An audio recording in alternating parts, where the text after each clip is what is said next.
আসসালামু আলাইকুম, সবাইকে স্বাগতম। প্রিয় শিক্ষার্থী বন্ধুরা, আজকে আমি যে এইচএসসি আইসিটি বিষয়ে আমরা যখন লজিক ফাংশন সরলীকরণ করি তখন যদি এই ধরনের লজিক ফাংশন থাকে, এই যে 19 নম্বর ক্লাসে বলা আছে এক্স সমান A not B C plus A B not C plus A B C plus A not C, তো এটাকে আমরা সরল করবো কীভাবে, তাই না? আমরা একটা কাজ করতে পারি, সেটি হচ্ছে কমন নেওয়ার সুবিধার্থে এখানে যেমন এ নট আছে, এখানে এ আছে, এখানে বি আছে, এখানে বি নট আছে, কমন নেওয়া যায় না। কিন্তু আমি যদি এইটা এর পাশে নিয়ে আসি, যেমন এখানে এ নট সি, আবার শেষে আছে এ নট সি, তাই না? আবার এই দুটো যদি কাছাকাছি রাখি এসি এসি, তাহলে এই দুটো থেকে এসি কমন নিতে পারবো, আর এইটা থেকে আর এইটা থেকে এ নট সি কমন নিতে পারবো। সেজন্য ওটা এটার পাশে নিয়ে আসবো, এটা রিঅ্যারেঞ্জ করে নিব। এ নট বিসি প্লাস এটা কাছে নিয়ে আসবো, প্লাস এটা যা আছে রেখে দিলাম, এটা যা আছে রেখে দিলাম। আমি আবারও বলছি, লক্ষ্য করি, কমন নেওয়ার সুবিধার্থে এটার পাশে এটা নিয়ে এসেছি, তাহলে এখন A not C A not C A not C common নিতে পারবো এই দুটো থেকে।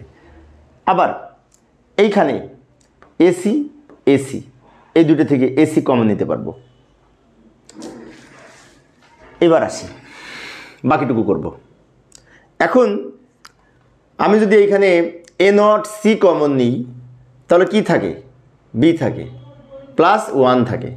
এ নট সি চলে আসলে এখানে 1 থাকে, প্লাস এখানে যদি এ সি কমন নিই তাহলে কি থাকবে, এখানে বি নট থাকবে আর এখানে বি থাকবে।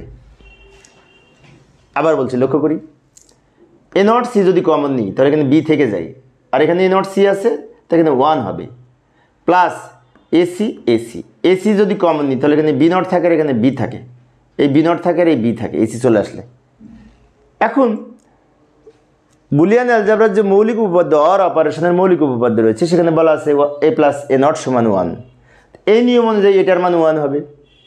আবার আরেকটা উপপাদ্য আছে 1 প্লাস সামথিং সমান 1, 1 প্লাস এ সমান 1, 1 প্লাস বি সমান 1, 1 প্লাস সি সমান 1, তাহলে এটার মান 1 হবে, এটার মান 1, এটার মান 1।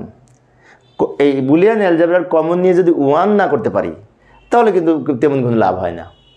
সেজন্য 1 করার জন্য আমরা মূলত একটু রিঅ্যারেঞ্জ করেছি। এখন কমন নিয়ে এটার মান 1, এটার মান 1, তো ভালো কথা, এটা লিখলাম ইন্টু এটার মান 1, প্লাস এসি লিখলাম ইন্টু এটার মান 1, তাই না?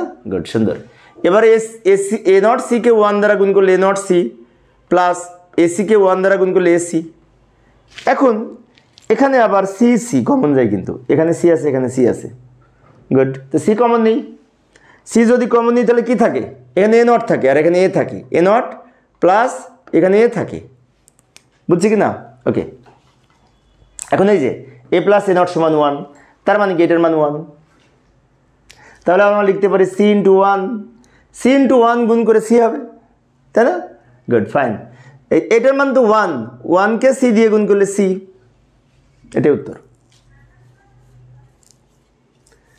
তো এইভাবে আমরা লজিক ফাংশন সরলীকরণ করতে পারি। তো প্রিয় শিক্ষার্থী বন্ধুরা, এই ছিল আমার আজকের আলোচনার বিষয়। আমি শিক্ষার্থীদের অনুরোধে অল্প অল্প করে আলোচনা করি যাতে শিক্ষার্থীরা বোরিং ফিল না করে। আচ্ছা, পরের ক্লাসে কী করবো একটু দেখে যাই। 20 নম্বরে কি বলা আছে,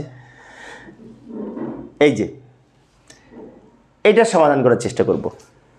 পরের ক্লাসে দেখার আমন্ত্রণ রইল।